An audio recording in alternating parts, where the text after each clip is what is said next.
Сменилось руководство Российско-Кыргызского фонда развития. Вместо Нурсулы Ахметовой на должность председателя правления назначен бывший столичный мэр Куанычбек Кулматов. Ранее депутаты парламента возмущались, что средства фонда размещены в российских банках. Они подвергли критике деятельность теперь уже экс-главы фонда Нурсулы Ахметовой. Недавно президент Кыргызстана Алмазбек Атамбаев заявил о неудовлетворительной работе руководства Российско-Кыргызского фонда развития. Из 500 миллионов долларов почти 90% заморожены Российским министерством финансов на счетах российских банков, в первую очередь Внешэкономбанка, в виде ценных бумаг и облигаций. Тем самым российская сторона демонстрирует свое недоверие по отношению к Кыргызстану.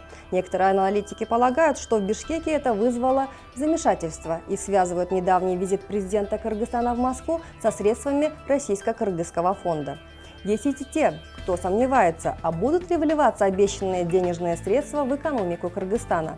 Другие видят причину в неспособности кыргызской стороны предлагать действенные механизмы освоения денежных средств. Между тем, информация о заработной плате правления фонда вызывает огромный интерес у общественности. В ближайшие полчаса мы расскажем об этом. В эфире программа Capital. С вами я, Сиягуль Караман. Здравствуйте. Нурсула Ахметова руководила Российско-Кыргызским фондом развития ровно год. Штатная численность фонда составляет 30 человек. Фонд заработной платы всего за месяц более 90 тысяч долларов США. В обществе поговаривают, что руководство фонда ежемесячно получает в виде зарплаты от 10 до 15 тысяч долларов США. Оплата труда рядовых сотрудников – $1500. Фонд данную информацию не опровергает и не подтверждает. На вопрос Capital о размере зарплаты пресс-служба фонда отметила, что Российско-Кыргызский фонд развития имеет статус Международного банка и информация о зарплате является конфиденциальной. Мы обратились в социальный фонд и получили информацию об ежемесячных социальных выплатах фонда и на основе этих данных попытались высчитать, сколько же получают сотрудники фонда. В январе 2016 года фонд оплаты труда Российско-Кыргызского фонда развития составил 6 814 053 сомы 45 тиынов. Если перевести эту сумму в американскую валюту, даже не по нынешнему курсу, а по среднему 75 сомов за доллар, получается 90 854 доллара США. То есть только за один месяц 30 сотрудников фонда получают в совокупности свыше 90 тысяч долларов. Таким образом, средняя заработная плата сотрудников Российско-Кыргызского фонда – 3028 долларов. Понятно, что нет такой компании, где все бы получали одинаково. Скажем, глава фонда получает 10 тысяч долларов. Зарплата двух заместителей председателя в сумме 14 тысяч долларов. В фонде 5 топ-аналитиков получают по 5 тысяч долларов, 10 аналитиков ежемесячно получают зарплату около 3 тысяч долларов. Каждый из оставшихся 7 рядовых сотрудников получает по 1500 долларов. И еще 5 человек обслуживающего персонала примерно около 900 долларов. Для сравнения, в январе средняя заработная плата в Бишкеке составила 13 277 сомов или по курсу 75 сомов 177 долларов. Очень много вопросов вызывает не зарплатный фонд, а тот факт, что Российско-Кыргызский фонд развития до сих пор не может эффективно размещать средства.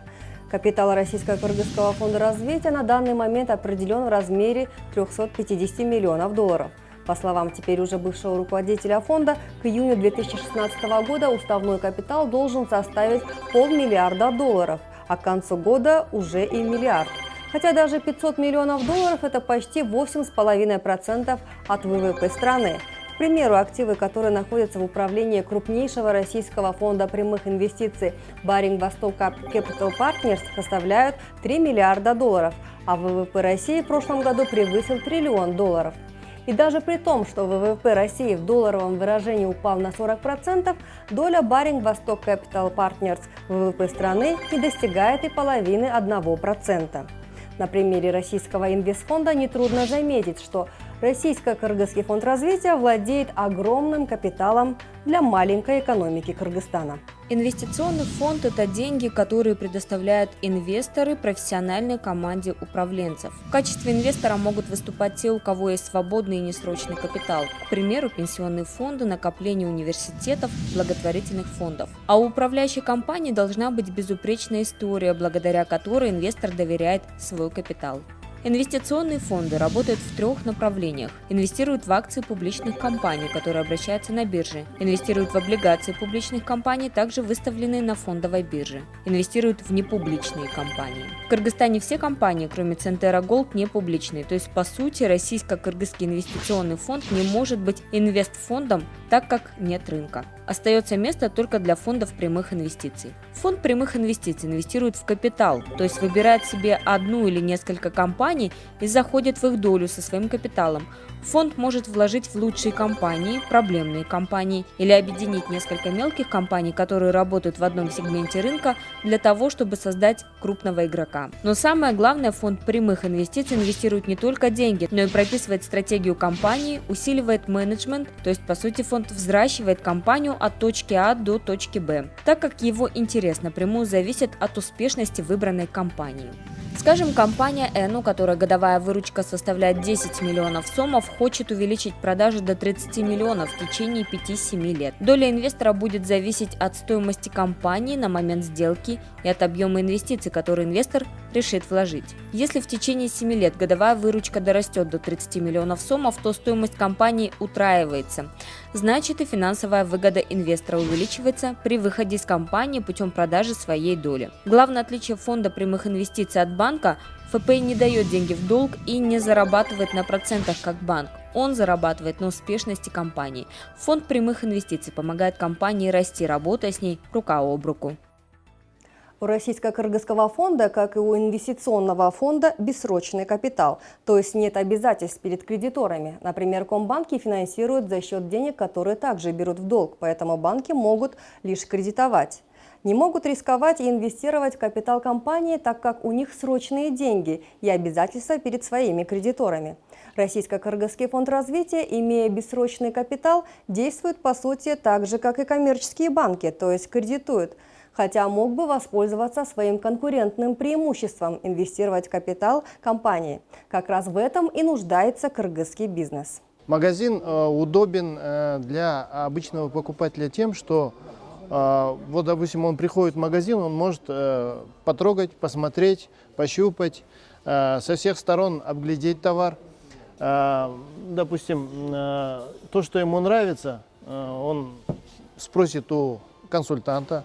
Наше направление предполагает, что мы в будущем будем идти в сторону увеличения торговой сети именно таких магазинов и открытия гипермаркетов формата DIY. Для того, чтобы развивать данное направление, требуется на начальном этапе инвестиции в основные средства. Инвестиции в основные средства не окупаются краткосрочными займами. То, что вот представляют сегодня банки Кыргызстана, там 6-месячные до года, может быть максимум 1,5 года, когда необходимо обслуживать кредиты, а потом уже и погашать основную задолженность. Банки на большее пока не могут, не получается у них предоставить длинные заемные средства. Нам нужны средства на более долгосрочной основе, но они окупаемые. Примерно средняя окупаемость таких магазинов это 4-5 лет.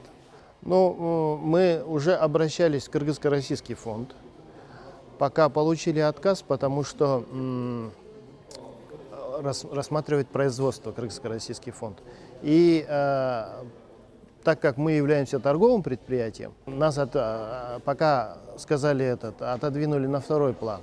За один год Российско-Кыргызский фонд развития освоил средства в размере 31 миллиона 250 тысяч долларов. Фонд через государственные АИЛ-банк и РСК в прошлом году профинансировал 113 проектов малого и среднего бизнеса на сумму 1 миллиард 200 миллионов сомов или по среднему курсу на 16 миллионов долларов.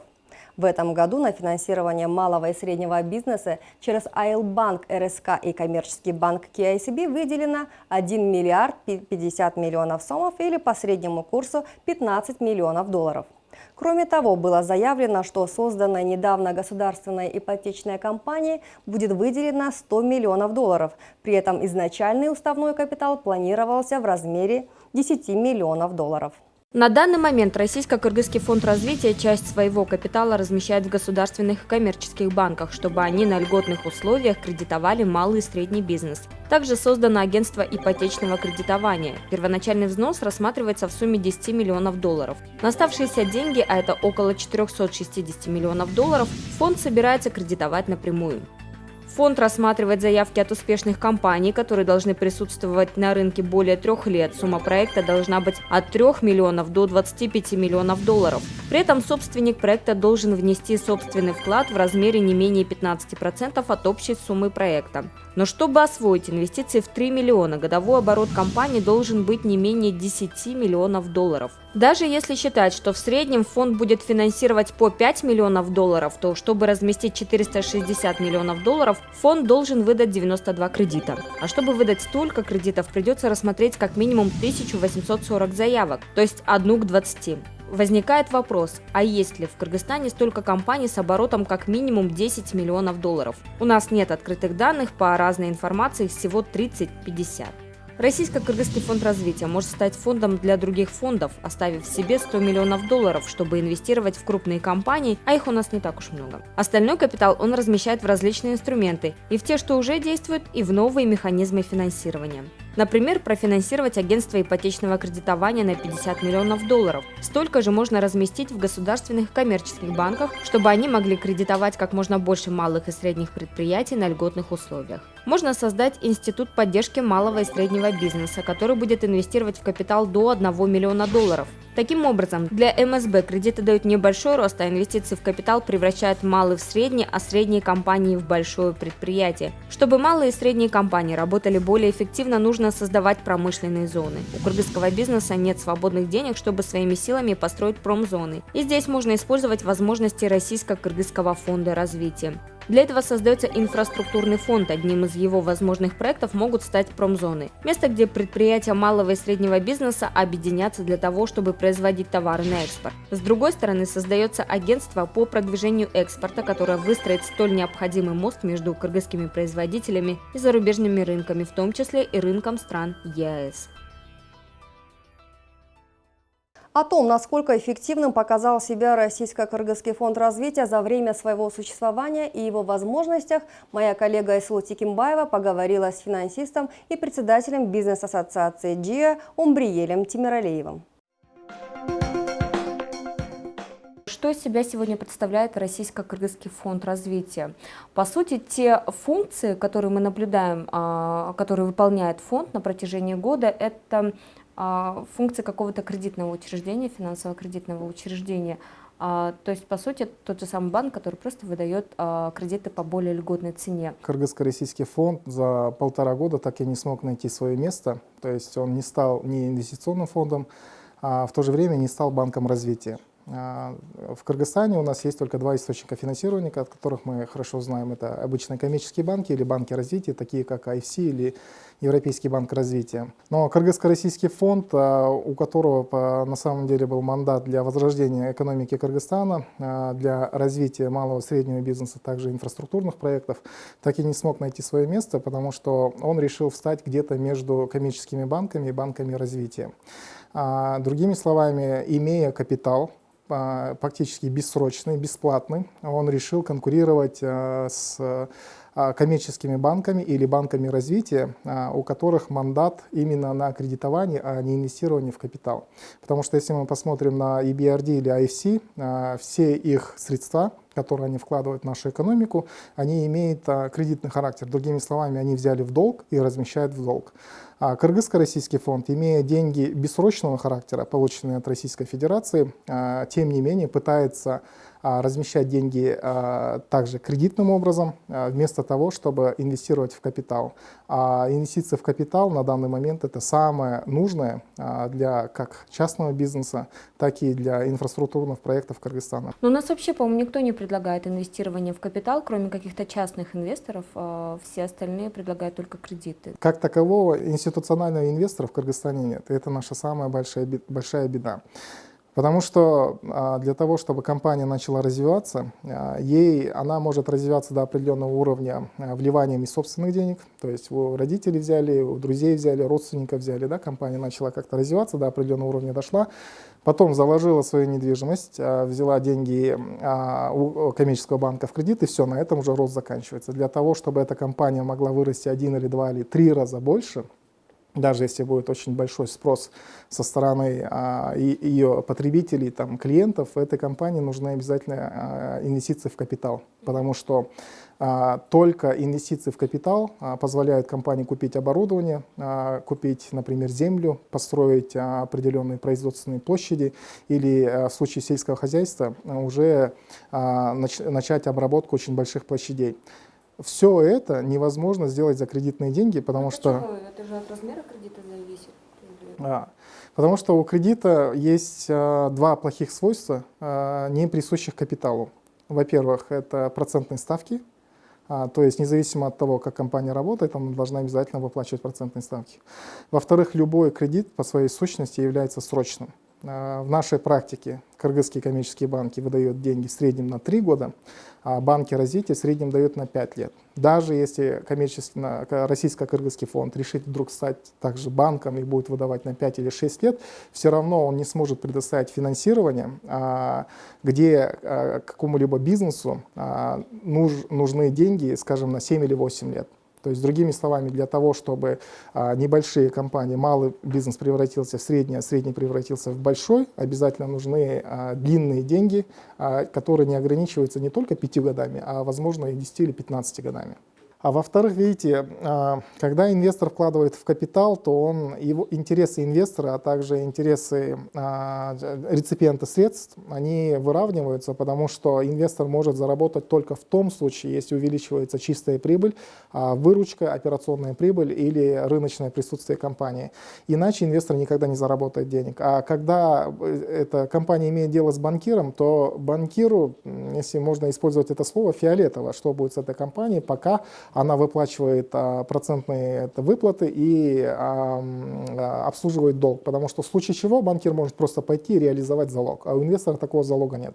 Поэтому банкир после того, как выдает средства компании, в течение 1 года может посетить 1 или 2 раза это предприятие, а может и вообще его не посещать, потому что у него есть залог и он спокоен. А инвестор, выдав деньги, например, какой-либо компании, не только каждый день будет посещать эту компанию, но вместе с этими деньгами он еще придет со своей стратегией развития, со своим маркетинговым планом, и, возможно, он еще привлечет тех спецов, которые эта компания из-за нехватки своего бюджета не может себе позволить. Получается так, что российско-кыргызский фонд может инвестировать только крупные проекты. Кредиты минимум $3 миллиона, но не так много у нас компаний, которым, во-первых, нужны такие кредиты, и которые, во-вторых, потянут такие суммы. Опять же, это проблема со стратегией Кыргызско-российского фонда и с тем, что не может найти свое место. То есть, если они хотели в течение прошедших 18 месяцев кредитовать компании как минимум на $3 миллиона,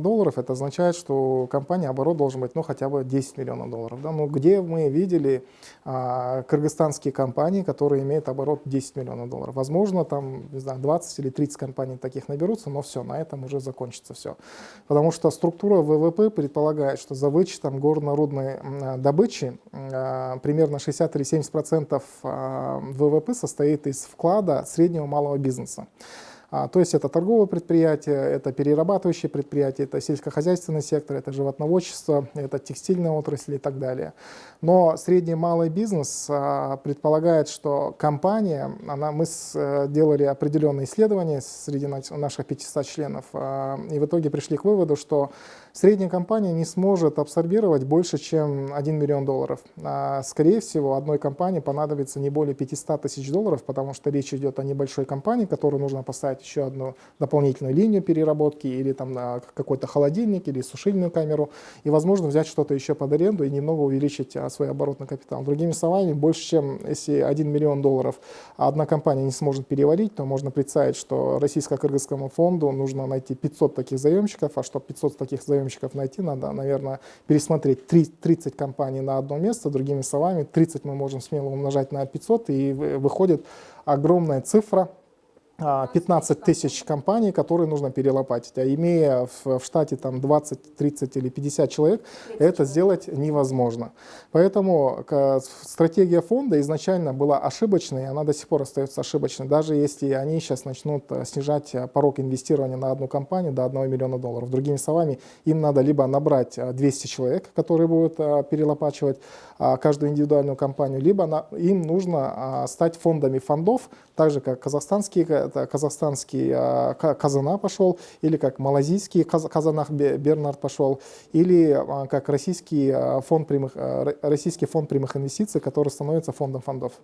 Но здесь тогда другой момент. Инвестиции в капитал довольно рискованны по сравнению с тем же кредитом. И здесь опять возникает вопрос, а хватит ли профессионализма, чтобы отобрать те компании, в которые инвестировать будет, ну, не то что безопасно, но наименее рискованно? Все риски, связанные с инвестициями, они покрываются лишь за счет одного качества, которое называется компетентностью. Это качество, компетентность, ее нельзя получить, просто обучаясь в каких-то университетах. Это качество можно получить только закрыв череду определенных сделок, заработав шишки и потеряв свои деньги. На данный момент, насколько я знаю, в Кыргызско-Российском фонде нет людей, которые имеют опыт работы в фондах прямых инвестиций или венчурных фондах, или еще в небольших фондах, которые работают с МСБ. Говорят, что там вообще одни банкиры собрались, именно поэтому предлагают кредиты в основном. Насколько я знаю, там сидят одни банкиры, и разница между банкирами и инвесторами, они как между небом и землей, и банкир никогда не сможет научиться думать как инвестор, пока сам не закроет определенные сделки. Поэтому для того, чтобы решить эту ситуацию, возможно, нужно было объявить определенный тендер или пригласить на работу этих профессионалов, у которых есть хороший опыт закрытия инвестиционных сделок и получения прибыли. За большими примерами не надо ходить. Например, есть у нас Баринг Восток Капитал, самый большой фонд это в СНГ, у которого знаковая сделка – это инвестиция в Яндекс, где они вложили где-то, если не ошибаюсь, $15 миллионов и на этом заработали $1,5 миллиарда.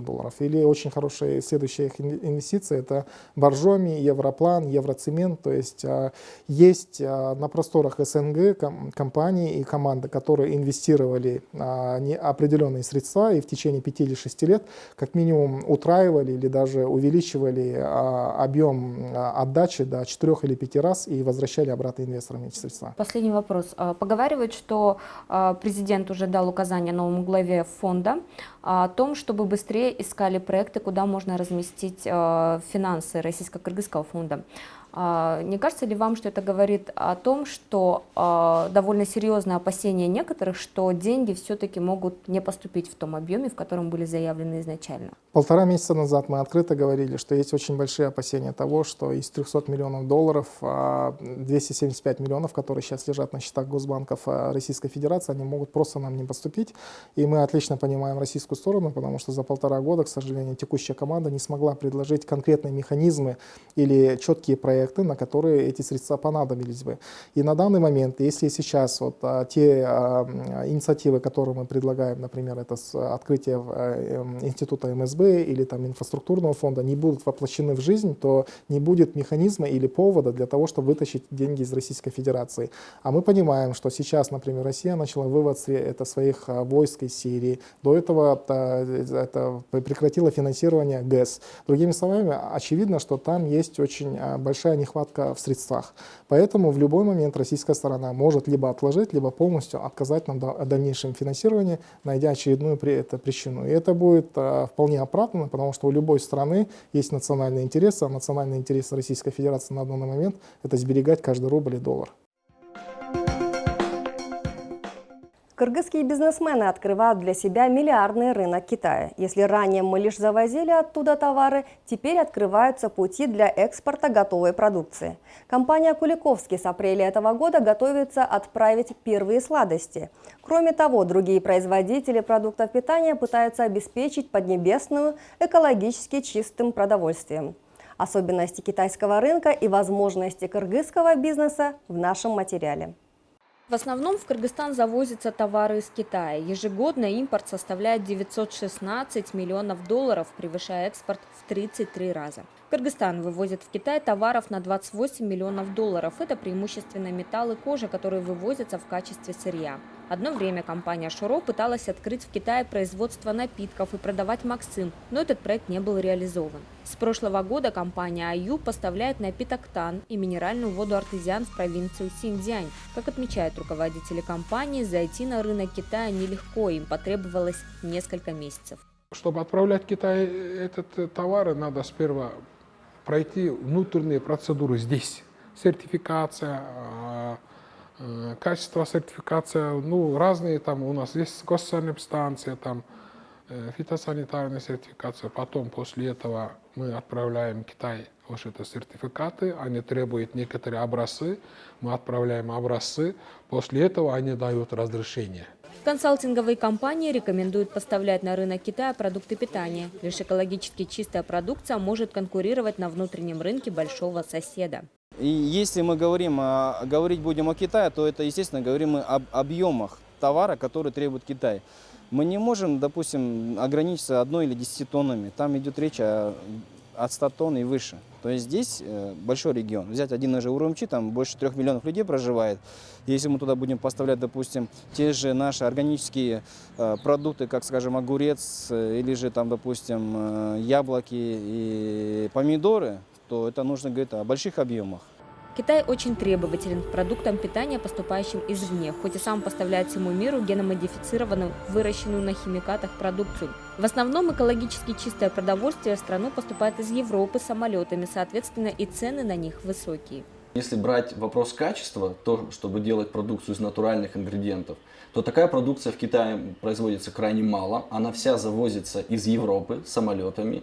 И учитывая вот эту вот дороговизну поставки плюс себестоимость этой продукции из Европы, она получается порядка в 2,5-3 раза дороже нашей. А мы сможем представить и предложить на рынке Китая продукцию аналогичную европейской, далеко не хуже, а по некоторым параметрам даже гораздо лучше, и по цене гораздо конкурентоспособнее. Если говорить вообще в общем рынке конкуренции, то представьте, что такое рынок в 1,5 миллиарда населения. Кондитерский дом Куликовский 2 года пытался зайти на рынок Китая и только в апреле начнет отправлять свои сладости на экспорт. По словам Гайворонского, много времени ушло на регистрацию компании как импортера. В самом Китае открыть производственное предприятие, ориентированное на экспорт, легко, но получить разрешение завозить товары из другой страны сложно. Для открытия дистрибьюторской компании ее уставной капитал должен быть как минимум $500 000. Этот момент мы тоже думали, обсуждали, и приведу банальный пример. Я думаю, это будет очень интересно всем. Стоимость электроэнергии в Китае в 5,5, в 6 раз выше, чем у нас. Стоимость рабочей силы в 2,5 раза дороже. Например, обычный водитель автобуса в Урумчах получает $600, это без социального пакета. Дополнительно он имеет соцпакет, бесплатное медицинское обеспечение, возможность поездки на курорты раз в год и полные 28 дней отпуска. Как отмечают консалтинговые компании, хоть рынок этой коммунистической страны открыт, но из-за языковых барьеров и разной ментальности кыргызские предприниматели не могут найти свое место на рынке Китая. Допустим, если мы говорить будем о компании Шуро, если в 2004 году она открывала там производство и намеревалась реализовать свой продукт, то мы не ушли, там, наверное, мы как страна-производитель не ушли их вкусовой менталитет, вкусовые качества и не смогли, скажем, реализовать этот проект, да? Китай является не только мировым лидером производства товаров, но и крупнейшим потребителем. Из 500 передовых крупных компаний мира 480 расположены в Китае. В целом в Поднебесной ведут деятельность 435 тысяч иностранных фирм. Хотите начать бизнес, используя возможности Китая? Примите участие в недельном бизнес-туре в Гуанчжоу, который пройдет в середине апреля. Торопитесь, заявки на участие принимаются лишь до 30 марта. Географически нам суждено тесно сотрудничать с Китаем не только в одном направлении, завозя в Кыргызстан импорт, но и самим поставлять туда товары. Прежде чем открывать для себя новые рынки, тщательно их изучайте, обращайтесь в консалтинговые компании и не пропускайте наши выпуски. Это был экономический обзор, подготовленный командой Capital. Следующую программу с Назгуль Конгурбаевой смотрите в это же время во вторник. А также читайте наши новости на сайте www.capital.kg. Всего вам доброго!